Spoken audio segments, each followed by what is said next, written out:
تیری عظمتوں سے ہوں بے خبر، یہ میری نظر کا قصور ہے۔ نحمده ونستعينه ونستغفره ونؤمن به ونتوكل عليه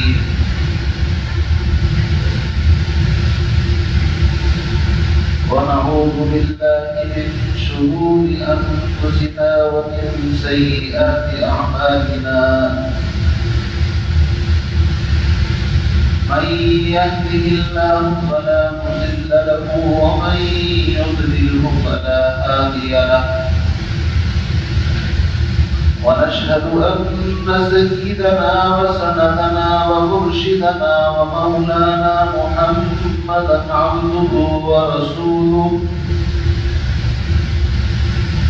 أما بعد فأعوذ بالله من الشيطان الرجيم، بسم الله الرحمن الرحيم،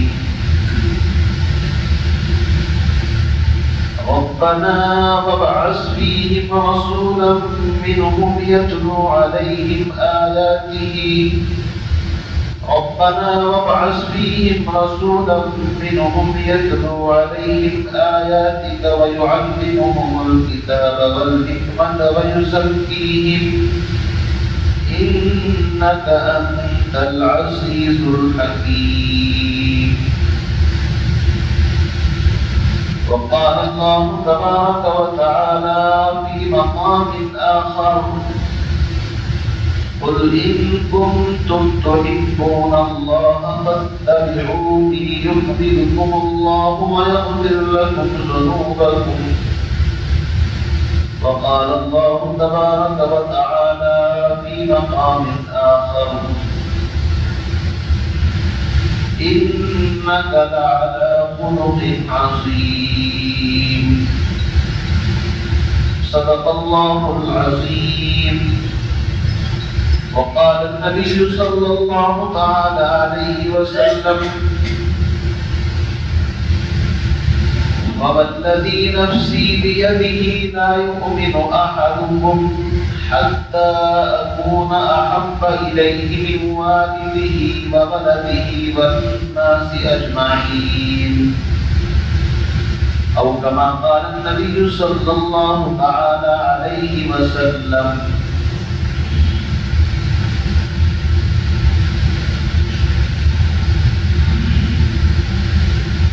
شاہکار دست قدرت ہے جمال مصطفیٰ، شاہکار دست قدرت ہے جمال مصطفیٰ، چشم عالم نے نہیں دیکھی مثال مصطفیٰ۔ اللہ اللہ عظمت اصحاب و آل مصطفیٰ،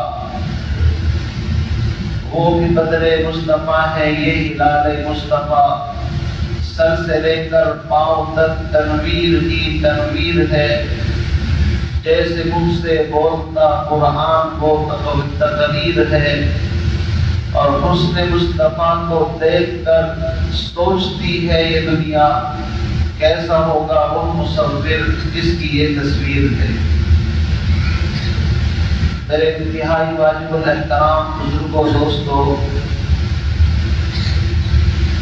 ہم سب جمعے کی نماز ادا کرنے کے لیے مسجد کے اندر جمع ہیں، اکٹھا ہیں، اور عام طور سے جمعے کی نماز سے پہلے تھوڑا دینی مذاکرہ کرنے کا موقع مل جاتا ہے۔ اس لیے آج میرے ذہن کے اندر یہ بات آئی ہے کہ میں آپ حضرات کے سامنے اپنے پیغمبر آقائے نامدار جناب محمد الرسول اللہ صلی اللہ علیہ وسلم کی سیرت، آپ کی صورت، آپ کے کمالات، آپ کے اخلاق اور آپ کے کردار پر کچھ روشنی ڈالنے کی کوشش کروں۔ ہم سب جانتے ہیں کہ ہمارا تعلق محمد عربی صلی اللہ علیہ وسلم کے ساتھ ہے، اور یہ تعلق اس بات کا تقاضا کرتا ہے کہ ہم سب اپنے آقا کی غلامی بھی کریں اور اپنے آقا محمد عربی صلی اللہ علیہ وسلم کی سیرت اور صورت کو سنیں، سنائیں اور اس کو اپنی زندگی کے اندر داخل کریں۔ ربیع الاول اس کا مہینہ چل رہا ہے اور آج ربیع الاول کی پہلی تاریخ ہے، اور سب جانتے ہیں کہ ربیع الاول کا مہینہ وہ مبارک مہینہ ہے کہ جس مبارک مہینے میں آقا نامدار محمد عربی صلی اللہ علیہ وسلم کی تشریف آوری ہوئی۔ آپ کی پیدائش کا مہینہ بھی ربیع الاول ہے، آپ کو جس مبارک مہینے میں نبوت سے سرفراز فرمایا گیا وہ مبارک مہینہ بھی ربیع الاول کا ہے، اور آپ نے مکے سے مدینہ کی طرف ہجرت فرمائی تو وہ بھی ربیع الاول کا مہینہ تھا۔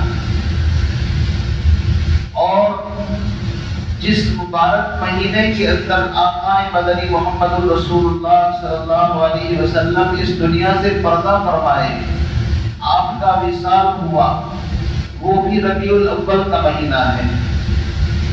تو پتہ چلا کہ ربیع الاول اپنے دامن میں بہت ساری خوبیاں سمیٹے ہوئے ہیں۔ جب ربیع الاول کا مہینہ آتا ہے تو عام طور سے مساجد کے اندر سیرت کے پروگرام شروع ہو جاتے ہیں، اور کہیں کہیں پر نبی علیہ السلام کی میلاد کے پروگرام بھی منعقد ہوتے ہیں۔ یہ الگ بات ہے کہ ہم اہل سنت والجماعت علماء دیوبند سے ہمارا تعلق ہے، اور یہ بات میں آپ کو کئی مرتبہ بتا چکا ہوں کہ علماء دیوبند کا کام یہ ہے کہ دین کو صحیح نہج پر باقی رکھنا، نہ اس میں اضافہ کرنا اور نہ اس کے اندر کمی کرنا۔ اسی کا نام دیوبندیت ہے، اسی کا نام اہل سنت والجماعت ہے۔ دیوبند تو ایک قصبہ ہے، وہاں پر ایک مدرسہ ہے، اس کی وجہ سے پوری دنیا کے اندر بات مشہور ہو گئی، ورنہ اصل دیوبندیت یہ ہے کہ دین کو اس کی اصلی حالت پر باقی رکھنے کا نام دیوبندیت ہے۔ ہم آقا مدنی محمد عربی صلی اللہ علیہ وسلم کی شان بیان بھی کرتے ہیں، اور یہ ہمارے ایمان کا حصہ ہے۔ نبی سے محبت ہمارے ایمان کا بنیادی سرمایہ ہے۔ کوئی یہ نہ سمجھے کہ علماء دیوبند نبی سے عشق نہیں کرتے، نعوذ باللہ۔ اگر نبی سے عشق نہ ہو تو انسان کا ایمان ہی مکمل نہیں ہو سکتا۔ نہ جب تک کٹ مرو میں خواجہ یثرب کی عزت پر خدا شاہد ہے کامل میرا ایمان ہو نہیں سکتا۔ نماز اچھی، روزہ اچھا، زکات اچھی ہے، حج اچھا، مگر میں باوجود اس کے مسلمان ہو نہیں سکتا۔ آقا مدنی سے محبت، آقا سے پیار، آقا سے عشق، یہ تو ہمارے خون کے اندر داخل ہے، لیکن ہم وہ عشق کرتے ہیں کہ جس عشق کی اجازت شریعت دیتی ہے۔ اپنی طرف سے عشق کے نام پر دکان چمکانا، اپنے ذہن سے نئی نئی چیزیں ایجاد کرنا، ہم اس کو عشق اور محبت نہیں مانتے۔ میرے بھائیوں، قرآن کی آیت میں نے پڑھی ہے، اللہ خود کہتا ہے قُلْ إِن كُنتُمْ تُحِبُّونَ اللَّهَ، اے نبی آپ اعلان کر کے لوگوں کو بتا دیجئے اگر تمہیں اللہ سے محبت کا دعویٰ ہے تو تم اس وقت تک اپنے دعوے کے اندر سچے نہیں سمجھے جا سکتے جب تک کہ تم محمد عربی صلی اللہ علیہ وسلم کی غلامی نہ کرو۔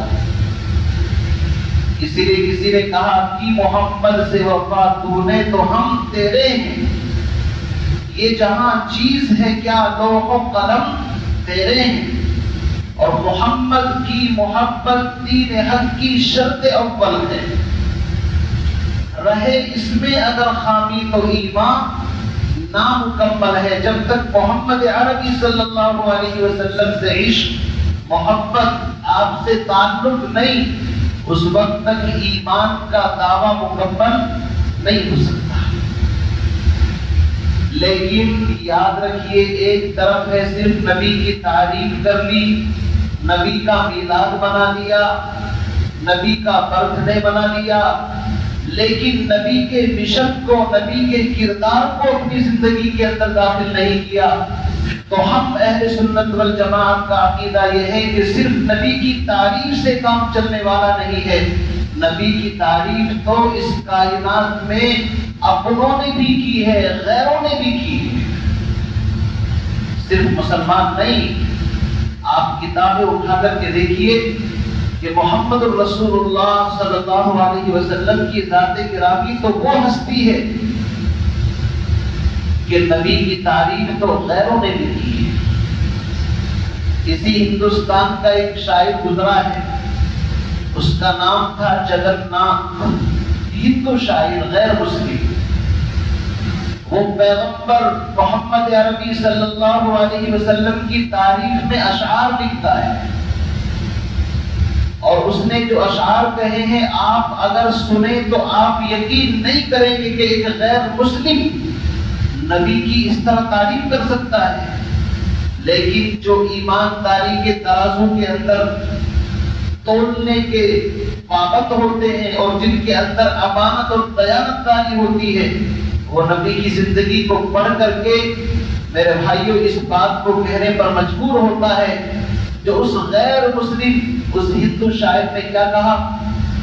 اس نے کہا وہی یونان کہلاتا تھا جو تہذیب کی دنیا۔ اسلام کی آمد سے پہلے یونان اور دنیا کی بڑی بڑی تہذیبیں اپنے آپ کو مہذب سمجھتی تھی، اور مکے کی سرزمین پر تو کوئی قانون نہیں تھا، جس کی لاٹھی اس کی بھینس۔ تو اس نے کہا وہی یونان کہلاتا تھا جو تہذیب کی دنیا، وہی روئے زمین پر آج تھا تخریب کی دنیا۔ یہ تحقیق و تجسس کا جہاں تھا آج ویرانہ، فلاتوں کی خرد سقراط کی دانش بھی افسانہ۔ غرض دنیا میں چاروں سمت اندھیرا ہی اندھیرا تھا، نشان نور گم تھا اور ظلمت کا بسیرا تھا۔ اس نے نبی کی آمد سے پہلے کا نقشہ کھینچا ہے کہ پوری دنیا میں اندھیرا چھایا ہوا تھا، کوئی قانون نہیں تھا، کوئی عورتوں کی عزت کرنے والا نہیں، لڑکیوں کو زندہ دردور کرتے تھے۔ تو کہا غرض دنیا میں چاروں سمت اندھیرا ہی اندھیرا تھا، نشان نور یعنی قرآن اور سنت کا جو نور ہوتا ہے وہ دنیا میں ٹمٹماتے ہوئے چراغ کی طرح تھا۔ عیسیٰ علیہ السلام کا جو دین تھا وہ بالکل وینٹیلیٹر پر دم توڑ رہا تھا، سسک رہا تھا، وہ نور بجھنے کے قریب تھا۔ تو انہوں نے کہا وہی یونان کہلاتا تھا جو تہذیب کی دنیا، وہی روئے زمین پر آج تھا تخریب کی دنیا۔ یہ تحقیق و تجسس کا جہاں تھا آج ویرانہ۔ یہ جو آج بڑی بڑی تحقیق ریسرچ ہو رہی ہے کچھ نہیں تھا۔ فرمایا یہ تحقیق و تجسس کا جہاں تھا آج ویرانہ، اور فلاتوں کی خرد سقراط کی دانش کی افسانہ۔ غرض دنیا میں چاروں سمت اندھیرا ہی اندھیرا تھا، نشان نور گم تھا اور ظلمت کا بسیرا تھا۔ آگے کہتا ہے کہ دفعتاً اچانک کیا ہوا؟ کہا کہ دنیا میں چاروں سمت اندھیرا ہی اندھیرا تھا، نشان نور گم تھا اور ظلمت کا بسیرا تھا۔ اچانک جہاں میں، فرمایا کہ اچانک دنیا کی اس سرزمین کے اندر محمد عربی صلی اللہ علیہ وسلم کی آمد کا ظہور ہوا۔ حقیقت کی خبر دینے بشیر آیا، نذیر آیا، اور شہنشاہی نے جس کے پاؤں چومے وہ فقیر آیا۔ آپ اشعار پر اندازہ کیجیے کتنے پرانے اور کتنی گہرائی کے ساتھ۔ کہا حقیقت کی خبر دینے بشیر آیا نذیر آیا، بشیر ڈرانے والے کو، بشارت دینے والے کو، نذیر ڈرانے والے کو۔ قرآن کہتا ہے وما ارسلناک الا رحمتا للعالمین انا ارسلناک شاہدا ومبشرا ونذیرا۔ وہ قرآن کی آیات کی طرف اشارہ کرتا ہے کہ دفعتاً جہاں میں فیضان نور آیا، پر حقیقت کی خبر دینے بشیر آیا نذیر آیا، اور شہنشاہی نے جس کے پاؤں چومے وہ فقیر آیا، اور مبارک ہو زمانے کو کہ ختم المرسلی آیا۔ ایسا جی چاہتا ہے ان اشعار کو خدا کی قسم اپنے سینے کے اندر لکھ لیا جائے۔ کہتا ہے مبارک ہو زمانے کو کہ ختم المرسلی آیا، استحاب رحم بن کر رحمت للعالمین آیا۔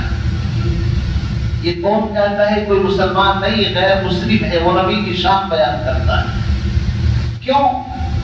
اس لیے کہ انہوں نے نبی کو پڑھا ہے، اور جب نبی کو پڑھتا ہے اگر انسان ایمانداری کے ساتھ اس کا ضمیر زندہ ہو تو وہ نبی کی تعریف کیے بغیر نہیں رہ سکتا۔ ایک شاعر کہتا ہے بدلا ہوا تھا رنگ گلوں کا تیرے بغیر۔ کہتے ہیں کہ زمین پر جو یہ پھول ہیں ان کے اندر خوشبو تو تھی لیکن وہ خوشبو نہیں تھی نبی کی آمد سے پہلے۔ بدلا ہوا تھا رنگ گلوں کا تیرے بغیر، ایک خاک سی اڑی ہوئی سارے چمن میں تھی۔ ایسا سمجھو جیسے کوئی ویران ہو جاتا ہے۔ تو میرے عزیز بزرگوں بھائیوں، صرف نبی کی تعریف سے نبی کی محبت کا سرٹیفکیٹ نہیں دیا جا سکتا۔ اگر نبی کی تعریف سے نبی کی محبت کا سرٹیفکیٹ ملنا اتنا آسان ہوتا تو اس شاعر کو کیا ملنا چاہیے تھا؟ عشق رسول کا ایوارڈ ملنا چاہیے۔ میرے کہنے کا مقصد یہ ہے کہ جو صرف ربیع الاول میں نبی کی تعریف کر کے سمجھتے ہیں کام پورا ہو گیا، وہ سمجھ لیں کہ تعریف تو اپنوں نے بھی کی ہے، بیگانوں نے بھی کی۔ اور اگر آپ گہرائی کے ساتھ نیچے اتریں گے تو ابو جہل جو نبی کے مشن کا دشمن، وہ بھی نبی کی تعریف کرتا نظر آئے گا۔ ابو لہب نبی کی تعریف کرتا ہے، خوشی کرتا ہے۔ ابو طالب چچا وہ بھی نبی کی تعریف کرتا ہے۔ آپ سیرت اٹھائیے میرے عزیز بھائیوں، نبی علیہ السلام کی پیدائش ہوئی، آپ جانتے ہیں کہ آپ کے والد تقریباً 3 مہینے پہلے دنیا سے پردہ فرما گئے، ابھی آپ ماں کے پیٹ کے اندر۔ جب حضرت آمنہ کے بطن سے ایک خوبصورت حسین لڑکے کی پیدائش ہوئی تو جتنے تایا اور چچا تھے سب کے سب خوشی سے اونٹ قربان کرنے لگے۔ پیغمبر کے ایک چچا کا نام عبد الحارث ہے، اونٹ قربان کرتا ہے۔ ابو لہب اپنی باندی کو آزاد کر دیتا ہے، جس باندی نے آ کر کے خبر دی کہ بھتیجا ہوا ہے کہ جا، میں نے تجھے اس بھتیجے کی خوشی میں آزاد کر دیا۔ ابو طالب کہتا ہے اے محمد تیرا دین تمام ادیان میں سب سے بہتر ہے، لیکن کلمہ کیوں نہیں؟ کلمہ اس لیے نہیں کہ میں عار کو پسند نہیں کر سکتا، نار کو ترجیح دے دوں گا، لیکن مجھے شرم آتی ہے، میں لیڈر ہوں، مکے کا لوگ کہیں گے تانا دیں گے مجھے۔ میرے عزیز بھائیوں، ابو لہب نبی کی تعریف کرتا ہے اور یوں کہتا ہے کہ تیرا چہرہ ایسا ہے کہ جس کے وسیلے سے آسمانوں سے بارشیں طلب کی جاتی ہیں۔ وَيَسْتَسْقَى الْغَمَامُ بِوَجْهِهِ، اے میرے محبوب تیرا چہرہ اتنا حسین کہ اگر ہاتھ اٹھا کر کے بارش مانگ لے تیرے چہرے کے دوپہر میں تو اللہ بارش بھی دے دے گا۔ تیرا ہاتھ وہ ہے جو یتیموں کے سر پر پڑتا ہے۔ تو تعریفیں تو غیروں نے بھی کی ہے، تعریف سے کام نہیں چلے گا۔ نبی علیہ السلام کے مشن کو اپنانا پڑے گا۔ جب تک نبی کے مشن کو نہیں اپنائیں گے، نبی کے کردار کو اپنی زندگی کے اندر داخل نہیں کریں گے، تو میرے بھائیوں صرف یہ سمجھ لینا کہ ربیع الاول میں جلسہ کر لیا، میلاد کر لیا، تھوڑی بہت قوالی، نعت شاد اور یہ چیزیں پڑھ کر کے ہم نے حق ادا کر دیا، تو اس سے اس کے رسول کا حق ادا نہیں ہو سکتا. ہمیں نبی کی ایک ایک چیز کو اپنی زندگی کے اندر داخل کرنا پڑے گا. امریکہ کا ایک بہت بڑا آدمی گزرا ہے. 2 آدمیوں نے مل کر کی کتاب لکھی, ایک جرمن وہاں کا عیسائی, ایک امریکہ کا عیسائی, اور انہوں نے تاریخ کی بڑی بڑی ہستیوں کی ہسٹری کھنگالی, اور ان کی ہسٹری کھنگالنے کے بعد انہوں نے ایک کتاب لکھی جس کا نام ہے دی 100. انگلش کے اندر وہ کتاب ہے. تاریخ کے ایسے 100 عظیم انسان جنہوں نے تاریخ کے دھارے کو موڑا ہے, جنہوں نے دنیا کے اندر کوئی انقلاب پیدا کیا ہے, ایسی 100 ہستیوں کو چھانٹ چھانٹ کر کے انہوں نے کتاب کے اندر لکھا, اور وہ عیسائی ہے, کرسچن ہے. آپ کو حیرت ہوگی, اس کتاب میں سب سے پہلا نام آمنہ کے لال محمد عربی صلی اللہ علیہ وسلم کا نام ہے. اس کتاب میں حضرت عمر کا نام بھی ہے, اس میں حضرت عیسیٰ کا نام, لیکن تیسرے نمبر پر عیسائی دنیا میں کھلبلی مچ گئی. تم تو عیسائی ہو, تمہیں تو اپنے مذہب کا خیال کرنا چاہیے تھا, تمہیں تو سب سے پہلے عیسیٰ کا نام لکھنا چاہیے تھا اس کتاب کے اندر, لیکن تم نے مسلمانوں کے پیغمبر محمد کا نام لکھ دیا. انہوں نے کہا ہم نے بڑے بڑے لوگوں کی زندگی اس کا مطالعہ کیا, انصاف کے ساتھ ہم نے ایک کتاب لکھی ہے اپنے ضمیر کی آواز پر. ان ساری ہستیوں کے اندر ایک بات ہمیں کامن نظر آتی ہے کہ سب کہیں نہ کہیں لکھتے پڑھتے نظر آتے ہیں, سب کے اخلاق میں تھوڑی بہت کہیں نہ کہیں کمی نظر آتی ہے, لیکن جس کو قرآن نے کہا ہو انک لعلی خلق عظیم, خدا کی قسم اس محمد کے اخلاق میں انگلی رکھنے کی گنجائش نظر نہیں آتی. پھر بطور مثال ایک واقعہ سنایا کہ مدینے کی سرزمین ہے, ایک عورت ننگے سر محبوب کے پاس لائی گئی.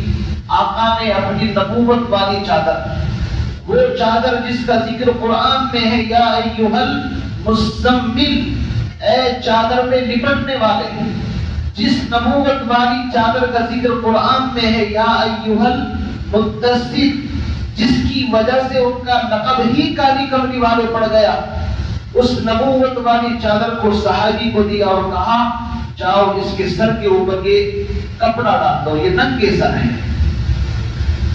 وہ عیسائی معاذ مجبور ہوتا ہے, میں نے اپنے دل کو ٹٹولا. صحابی نے کہا اللہ کے رسول یہ کافر کی بیٹی ہے. کس کی بیٹی ہے؟ کافر کی بیٹی. کوئی فرق نہیں پڑتا پردے کے ساتھ آئے بے پردے کے ساتھ. اس دو جہاں کے سردار جس کے اخلاق کی بلندی کی شہادت قرآن دیتا ہے انک لعلی خلق عظیم, اس پیغمبر نے کہا بیٹی بیٹی ہوتی ہے چاہے وہ کسی کی بھی ہو. یہ اخلاق آپ کو دنیا کی تاریخ میں نظر نہیں آئیں گے. میرے عزیز بزرگوں بھائیوں, اس نبی کے ہم نام لیوا ہیں. اب یہ ربیع الاول کا مہینہ شروع ہوا ہے.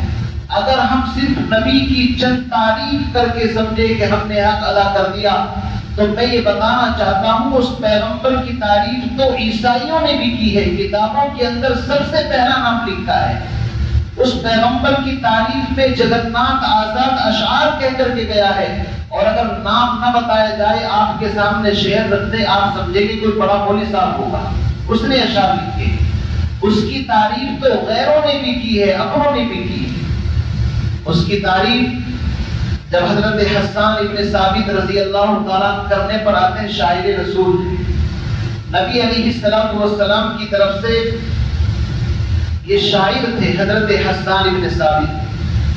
ان کے اشعار آپ سنیے. انہوں نے کہا نبی علیہ السلام کی شان بیان کرتے ہوئے کیا کہا انہوں نے نبی علیہ السلام کی شان میں جو ترانے پیش کیے اس کی تعداد تو بہت زیادہ ہے, لیکن کچھ منتخب اشعار اگر آپ سنیں گے تو آپ کی حیرت کی انتہا نہیں رہے گی کس عشق میں ڈوب کر کے وہ پیغمبر علیہ السلام کی تعریف کرتے تھے. میرے عزیز بزرگوں بھائیوں, انہوں نے کہا کہ میری آنکھوں نے آج تک ایسی حسین جمیل شخصیت نہیں دیکھی اس زمین کے اوپر جیسی شخصیت آپ کی ہے. اور عربی کے اندر وہ اشعار ہیں، ذہن کے اندر آئیں گے تو انشاءاللہ وہ میں آپ کو سنا دوں گا. حضرت اما عائشہ فرماتی ہیں لنا شمس وللآفاق شمس وشمسی خیر من شمس السماء فإن الشمس تطلع بعد فجر وشمسی طالع بعد العشاء. دنیا والوں ایک تمہارا سورج ہے، ایک میرا سورج ہے. دنیا والوں تمہارا سورج صبح صادق کے بعد نکلتا ہے، اندھیرے چھٹ جاتے ہیں، لیکن میرا سورج رات کو نکلتا ہے تو اندھیرے ختم ہو جاتے ہیں. یہ تعریف کی ہے اما عائشہ نے آقا مدنی محمد عربی صلی اللہ علیہ وسلم. اسی طریقے سے آپ دیکھیے قاسم العلوم والخیرات، علماء دیوبند کو بدنام کرتے ہیں کہ انہیں نبی سے عشق نہیں. جنہوں نے دیوبند کے مدرسے کی بنیاد رکھی، جن کی طرف نسبت کر کے وہاں سے فارغ ہونے والا اپنے آپ کو قاسمی لکھتا ہے. قاسم العلوم والخیرات ایک کتاب کے اندر نبی کی تعریف کرتے ہوئے لکھتے ہیں کہ سب سے پہلے مشیت کے انوار سے نقش روح محمد سجایا گیا.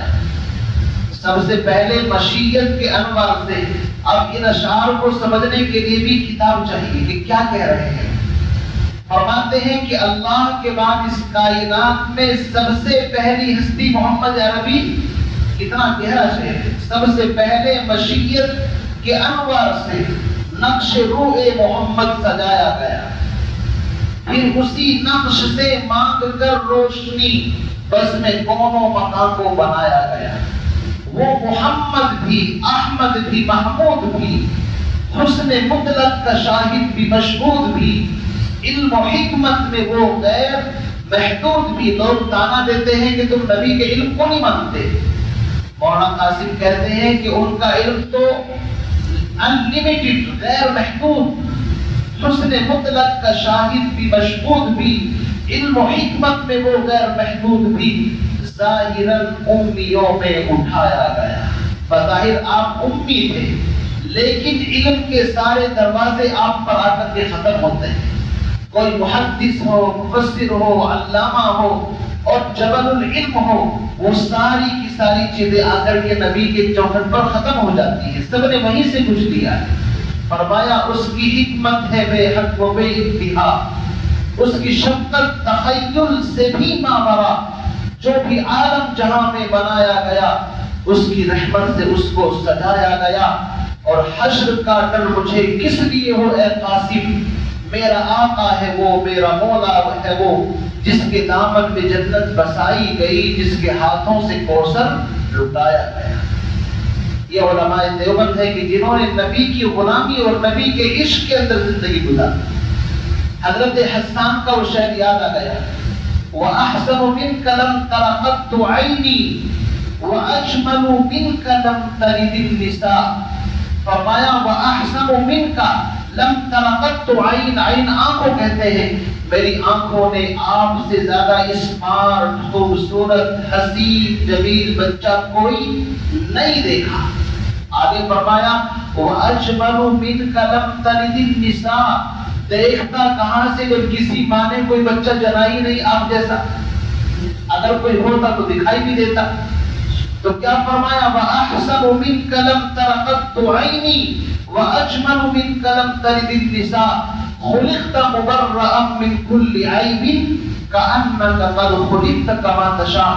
میرے محبوب آپ کو تو اللہ نے ہر عیب سے پاک پیدا کیا ہے، اور یوں سمجھو اللہ نے ایسا پیدا کیا ہے جیسا آپ نے اپنے آپ کو چاہا. یہ اشعار نبی کی تعریف میں آپ سعدی شیرازی جنہوں نے گلستہ گوشتہ فارسی کے اندر کتابیں لکھی ہیں، ان کے دروازے پر جائیے تو وہ آپ کو نبی کی تعریف کرتے نظر آئیں گے. ہے کمال رتبہ مصطفیٰ بلغ العلا بکمالہ. یہ اثر ہے ان کے جمال کا. کشفت دجا بجمالہ. کسی ایک ادا کی تو بات کیا، حسنت جمیع خصالہ، وہ خدا کا جس نے بتا دیا صلو علیہ وآلہ۔ ہر آدمی نبی کے دروازے پر جا کر کے یوں کہتا ہے کہ مجھ سے تعریف کا حق ادا نہیں ہو سکا، میں کیا ہوں، میری مدح ہے کیا اے شہنشاہ، حسان و فرزدق ہے یہاں عاجز و حیران، شرمندہ زمانے سے گئے واحد و صحبہ، قاصر ہے سخن فہم سخن سنج سخنداں، کیا مدح کف خاک سے ہو نور خدا کی، لکنت یہی کرتی ہے زبان فصحا کی۔ ہر بڑے سے بڑا ادیب آ کر کے گھٹنے ٹیک لیتا ہے کہ میں اب اس سے زیادہ کچھ نہیں کہہ سکتا، اور تعریف لکھنے کے بعد 40,000 اشعار لکھے ہیں کافی نبی کی شان میں، لیکن آخر میں کہتا ہے لا يمكن الثناء كما كان حقه، بات الخدا بزرگ دوئی قصہ مختصر، میں کچھ بھی نہیں کر سکتا۔ کتاب فطرت کے سر برق پر جو نام احمد رقم نہ ہوتا تو نقش ہستی ابھر نہ سکتا، وجود لوح و قلم نہ ہوتا، تیرے غلاموں میں بھی نمایاں جو تیرا عکس کرم نہ ہوتا، تو بارگاہ ازل سے تیرا خطاب خیر الامم نہ ہوتا۔ یہ نقش ہستی ابھر نہ سکتا، وجود لوح و قلم نہ ہوتا، تیرے غلاموں میں بھی نمایاں جو تیرا عکس کرم نہ ہوتا۔ میرے عزیز بھائیو، علامہ اقبال نے کچھ اور کہا ہے، وہ دانائے سبل خط الرسل مولائے کن، جس نے غبار راہ کو بخشا فروغ وادی سینا، نگاہ عشق و مستی میں وہی اول وہی آخر، وہی قرآن وہی فرقان وہی یاسی وہی طٰہٰ۔ وہ کہتا ہے قرآن بھی محمد کی شکل میں، اگر مجسم شکل میں نبی کو دیکھنا چاہو تو قرآن پڑھ لو۔ بہرحال کہنے والوں نے بہت کچھ کہا ہے، لکھنے والوں نے بہت کچھ لکھا ہے، میری آج کی اس گفتگو کا موضوع اور خلاصہ یہ ہے کہ ہم صرف ربیع الاول کے مہینے میں نبی کی 2-4 تعریفیں کرنے سے یہ نہ سمجھیں کہ ہم نے اس نبی کا حق ادا کر دیا۔ اس نبی کی تعریف تو اپنوں نے بھی کی ہے، بیگانوں نے بھی کی ہے، دوستوں نے بھی کی ہے، اور نبی کے سخت ترین دشمنوں نے بھی کی ہے۔ حقیقت بات یہ ہے جب تک اس نبی کی غلامی اور اس کی اطاعت ہماری زندگی کے اندر نہیں ہوگی، اس وقت تک ہم کامیاب نہیں ہو سکتے۔ ہم ارادہ کریں، عزم کریں کہ انشاءاللہ اس نبی کی سیرت، اس کی صورت، اس کے اخلاق اور کردار کے مطابق انشاءاللہ اپنی زندگی گزارنے کی کوشش کریں گے انشاءاللہ۔ ہاں، لے شوق سے نام صحابہ کا اور کر چرچا عام صحابہ کا، کر طلب ہو تجھ کو جنت کی تو پلہ کام صحابہ کا۔ صحابہ کے واسطے سے نبی اور نبی کے واسطے سے ہم سب اللہ رب العزت کے دربار کے اندر۔ تو انشاءاللہ تقریب تو ختم ہو گئی اور سنتیں بھی پڑھنی ہے، سنتوں کا وقت ہو گیا، ابھی باقی ہے۔ آپ سے درخواست ہے، ہر ہفتے آپ سے سوال کرتے ہیں کہ بھئی یہ کروڑ کا ابھی تھوڑا سا اماؤنٹ باقی ہے، صرف 1-1.5 منٹ کے اندر زیادہ کچھ کہنے کی ضرورت نہیں، ہاتھ سے نکال کر کے آپ جو بھی اپنے اس کروڑ کے اندر